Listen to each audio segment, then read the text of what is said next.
বলে দিতে পারি, বাংলার মুসলমান যেদিকে বাংলার তখ্তে বসবে, সিংহাসনে বসবে তারাই। এটা टेलर হলো बेलडंगाते।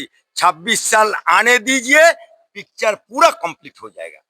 বামফ্রন্ট মুসলমানদেরকে ব্যবহার করেছে খালি গ্রামে গ্রামে ভবন, অমুক ভবন, আহমদ ভবন, সুলতান ভবন, খালি ভবন, শহীদ ভবন, খালি ভবন। আর মমতা ব্যানার্জির আমলে মমতা ব্যানার্জি মুসলমানদেরকে ফুটবলের মতো ব্যবহার করছে, মুসলমানদেরকে দুধের গাই হিসেবে ব্যবহার করছে, মুসলমানদেরকে একবারে ভোট লুটেরা বানিয়েছে, মুসলমানদেরকে ভোট ক্যাচারার বানিয়েছে, কিন্তু মুসলমানদেরকে কিছু করেনি। কোথায় গেল মমতা ব্যানার্জি?